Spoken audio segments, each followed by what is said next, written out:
So who knows when that song came out and what movie it's attached to? Okay. Not up on your Disney. I know if Brendan was here, that's one of his favorite songs. It was from Hercules in 1997, and a man named Ray Bart sang it, but it was made pretty well known by Michael Bolton.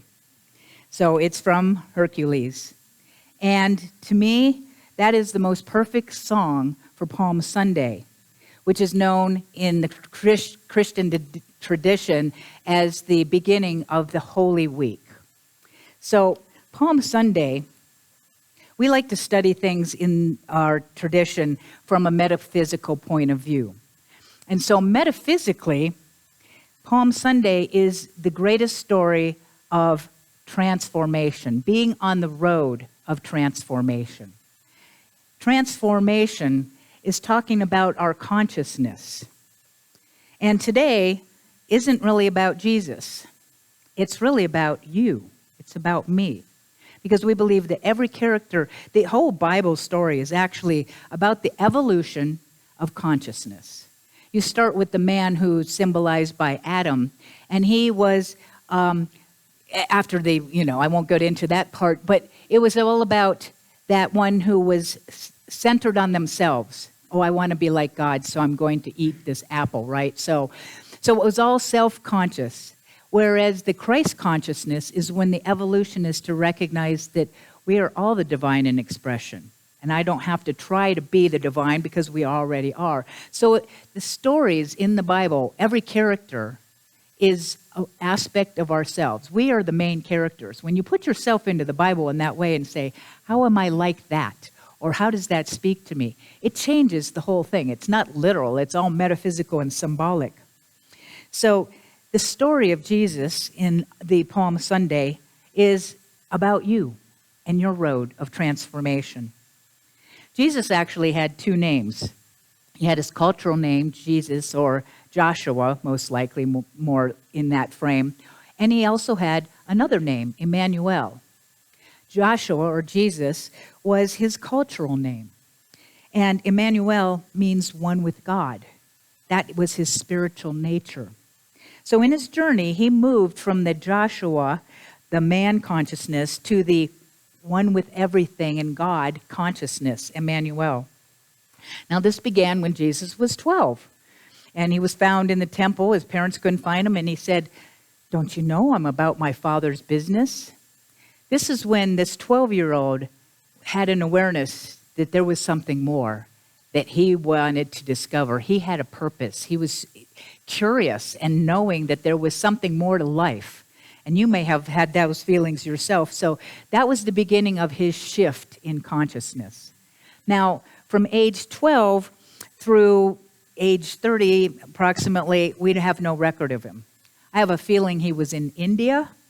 I do have a film that I will show here someday about Jesus in India, studying with the spiritual masters and gurus there. So Jesus became a teacher. What did Jesus teach? Well, he taught basically two things. He taught that God is love, and then he taught the principles, the universal life principles of how we create our experiences in life. In fact, his teachings basically include the 5 basic spiritual principles that unity teaches. Number 1, that God, the divine spirit, this divine intelligence is everywhere present, in the table, in the floor, in the building, in the air, in me, and in you, which is principle number 2. He said, we're all the divine in expression. Now, we weren't told that, most of us, ever, until we get into maybe a new thought teaching. But, Jesus himself even said, know ye not that ye are gods? And why he says that is because in number 3, our thoughts create our experiences. What we focus on, and even more importantly, what we believe subconsciously, is what we're creating in our world. It is done unto you as you believe. Principle 3. Principle 4, that we can use this connection to plug into the divine mind. It is breathing us.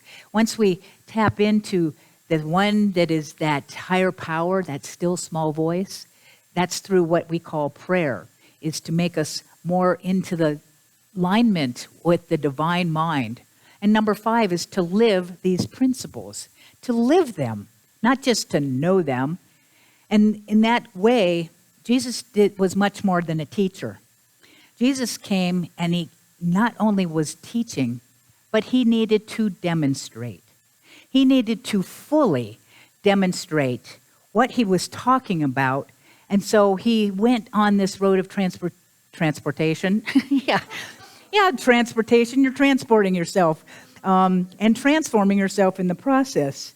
So he was moving through those conscious states to the awareness. And if we were to follow his example, we too could go the distance and move into a higher level of consciousness, of everyone being the divine. So as we begin this road of transformation, it actually starts on the day before Palm Sunday, which is known as Lazarus Saturday. Did you know that? Lazarus Saturday is the day before he enters into Jerusalem, and basically his very good friend was sick, and Jesus was told, oh, he's sick and I should go. Well, he waited. And when he got there, Lazarus was already buried in the tomb and had been there for 4 days. And Martha, the one sister, said, Lord, if you'd been here, he wouldn't have died. And Jesus looked at her and he was like, but this was part of the plan. And what he said was, roll away the stone. And then he looks up and thanks God, recognizing spirit, and commands in a very loud voice, arise, Lazarus, come out. Arise, Lazarus, come out. Metaphysically, Lazarus represents the unconscious awareness of our divinity. Asleep, so to speak, not aware that I am the divine, that Lazarus was the divine. He was sleeping. That's what the unconscious means, that he's dead, but he's not awake. He needed to not just arise, but to wake up. It was a wake-up call, that you are the divine now. And so he commanded that to Lazarus, and Lazarus came out. Because we all need to be awakened. Awakened to the truth of who we are. And the tomb, listen to this, the tomb is the cocoon where we are transformed. The tomb is the cocoon where we are transformed. And you can look at that next week for Easter as well. There is something on Saturday, it was interesting, it was also on a Saturday, that in that tomb there was a cocoon of a transforming being from death to life. So, what is this saying to you and to me? Well, my question is, are you aware or are you asleep to who you really are? And the second one is, what are the stones or blocks of illusion or limiting beliefs that are keeping you from being aware that you are a free being?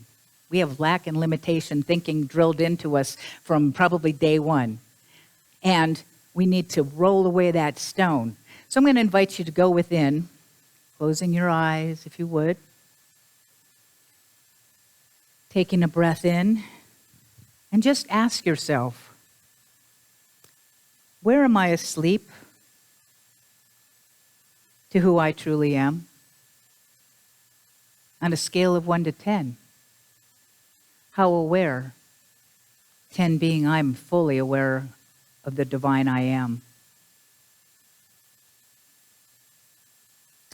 Good. Now just listening and no judgment. Now ask yourself, what is the stone of illusion? What is the limiting block that is blocking my unlimited good?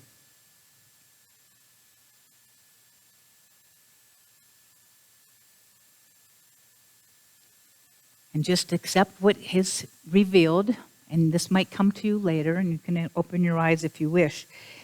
The truth is that awareness is the key to our being free.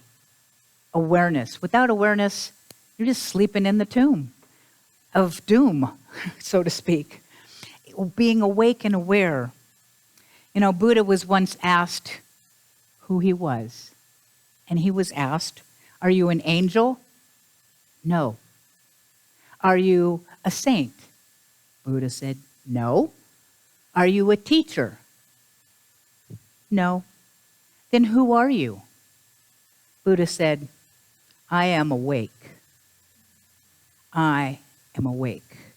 So now that we are waking up to this story of our own evolution, we are beginning this journey with Jesus on our own personal Palm Sunday into the road of transformation. And so one Sunday, the 5-year-old Sammy had a sore throat. And it was Palm Sunday, and he had to stay home from church with the babysitter.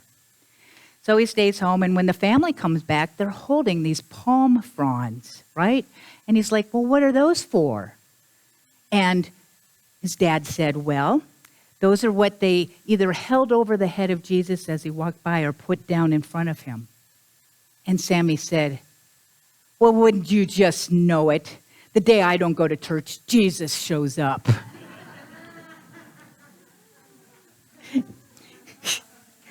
Yeah, that's right. So, Jesus and Jerusalem. What does Jerusalem represent? It represents that place of inner peace, harmony, and oneness. Jerusalem actually means peace. It's salam. So, it's the place within us that knows no disturbance. It's beyond all things. It's peace. It's that eye in the middle of the storm. Jesus represents our human being consciousness. And the Christ represents the divine mind, that highest part of all life that exists within us, but oftentimes we forget or don't remember who we are. So the story of Palm Sunday, Jesus tells his disciples, go in, you're going to find a little colt tied up, and please, get the colt and just tell the guy that has him that our master needs him. So they bring him back the colt, and they put their cloaks on him, and a large crowd gathers because, of course, they've heard about Lazarus being raised from the dead, so they're all there on the sides with their palm branches, and he's on his donkey, and they're all singing, Hosanna, blessed is he who comes in the name of the Lord. And me, I would say, yippee-doo. For the highest heaven. Hosanna, yippee-doo, they're just forms of the same exclamation, my word would have been. So what is this story about? And I'm going to share an analogy with what happens in the road of transformation, because in the native indigenous people's heritage, the butterfly symbolizes that which is transformation. Yes, I am wearing the butterfly today. So it's what is going from the caterpillar, who is only involved with themselves, very limited, and only thinks about themselves and what can I eat, right? And where am I, just in the moment, very limited being. Well, that is the God consciousness of Adam. It is the self-only consciousness. It must then go into this thing called the cocoon, and it becomes a butterfly, which is free, beautiful, goes anywhere, understands that it can pollinate, and it's bringing its love in that form everywhere it goes. Now, what must happen for that caterpillar to become the butterfly for you in your I have caterpillar moments, by the way. You can now think about, oh, he's just having a caterpillar moment. Or am I going to rise up into my butterfly self? So what has to happen to that caterpillar? It has to die.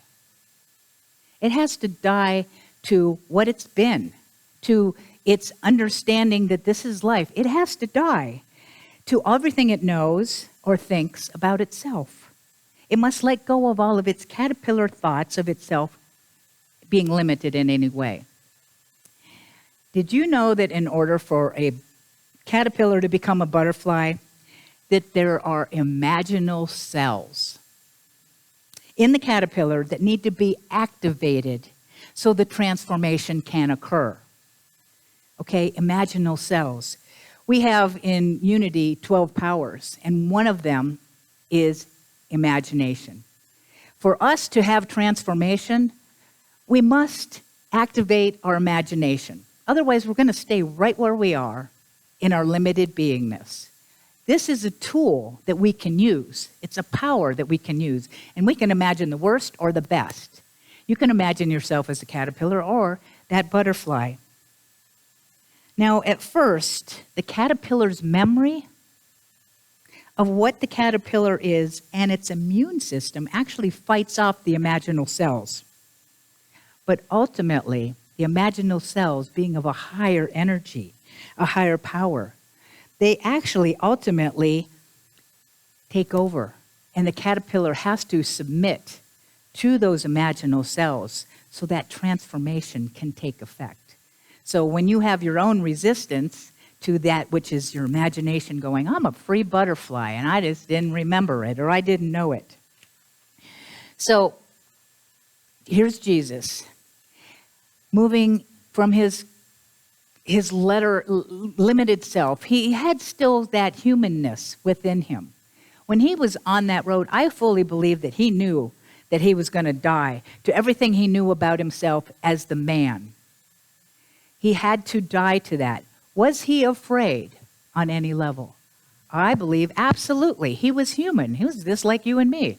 I'm going to die to everything, my identity as a man, as a carpenter, as a teacher. I'm going to die to anything that feels like a limitation or lack in this world that I'm surrounded by and keeps telling me and wanting to pull me down, and I'm trying to burst out of that. So what he does, he was tapped into that bigger picture. He had the vision. He used his mind in order to get anywhere, and you're going, everything I know about myself is going to die at the end of this week. How can I go through with this? And I see this vision that Spirit gives me of who I really am and what I'm going for. So to move forth, we need to activate. In order to go the distance in your own transformation, we need to engage in this so that we can be the butterflies that we came here to be. Now, there's a few other symbols that I just want to mention. One is the donkey. Why did Jesus ride in on a donkey? I mean, there were horses, but the symbolism of a of a donkey is that they're humble. They're sure-footed. They take their time. They endure. They're persistent. And they just move with that steadfastness. And they're not spooked. A horse, in fact, on the other side of the city of Jerusalem, in came the Pilate Pontius, and who was on a horse with all of his armies. And the horse is dancing and prancing. Well, the divine does not need to dance and prance. It knows who it is, and it's going to take one step at a time. You had the crowds that were there. They're representing the cheerleaders, their community. You can't do this road alone. He could have come in by himself or with his disciples.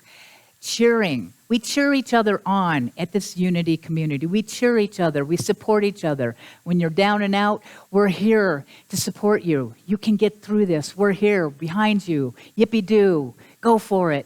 We'll support you, right? Then there's the palms. The palms themselves, that metaphysically represents the victory. The victory that every time we lay one down, we are going to the truth and not the lies and all the things that we've been conditioned to believe and think about ourselves in the world. Jesus also knew his purpose, his dharma. He says, Father, save me from this hour. And then that's his little mind, is save me. And then yet he just flipped into the butterfly, the Christ consciousness, and said, it was for this very reason that I have come to this time and hour. He was willing to go the distance because he had a mission, a vision. And he was going to go, even though it was scary. And the part of him was probably shaking, but he was aligned with that which is the divine within. So in closing, the road of your personal transformation, because this Palm Sundays is not about Jesus again. This is about you. Shifting, lifting, moving into the tomb. What can you let go of so you can rise up and to be the butterfly, the everyone is divine, including me, all the time, 24/7. That's what I aspire to. Well, he needed courage. You know, we all need courage. And you think about it, how afraid are you going to be of losing who you think you are? What you hold most dear? But if you have that picture, and to really have the solid belief that Spirit is everywhere present, and I can never be by myself, that there is something that is guiding me in my steps on this road. The fear of the unknown.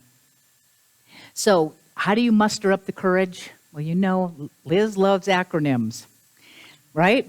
Got to have an acronym, because that way she can remember, and you might remember too. It's ROAD. On the road of your personal transformation, to have that courage, you first, number one, are remember who you are. I want you to put your hand here and repeat. I'm remembering who I am. I'm a God being, and so is everybody else, whether I think that or not.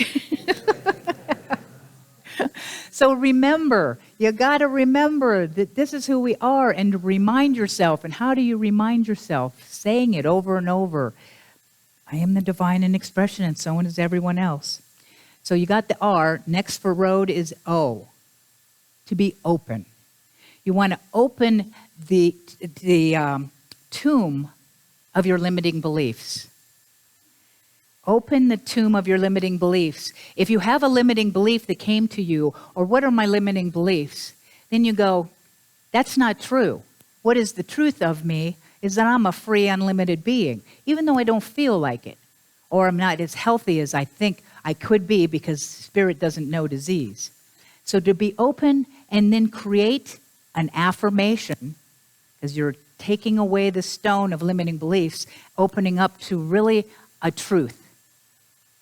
Then the A, got R and O. A, activate your imaginal cells. I talked about that.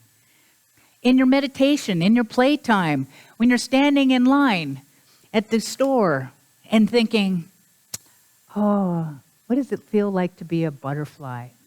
I'm really a butterfly, right? Think about it, feel it, imagine it. Have a vision of yourself living your ideal life. You can do that throughout the day. And D, decide and do whatever it takes to go the distance. Decide and do. And you can ask yourself this question from Mary Morrissey's teachings. She said, you can always do something. Do what you can with what you have where you're at. Do something. Take a step. The next one will be revealed. But if you stand frozen in your fear, you're not going to go anywhere. There's not going to be transformation. So you do little steps, like the donkey. And so you can move into your own evolution of consciousness, shifting from the caterpillar self to the free, unlimited divine that you are in your butterfly being. You know, it takes courage. We often look at heroes as those that have the courage to go the distance. Well, I know something about you, that each one of you is a hero who can go the distance, because I know who you truly are. You are the divine in expression. You can try not to be, but I'm going to know the truth of you anyway. That's what Jesus did. He goes, and I have to know that for myself as well. So I celebrate the hero that each and every one of us is, and our evolution of consciousness. And so it is.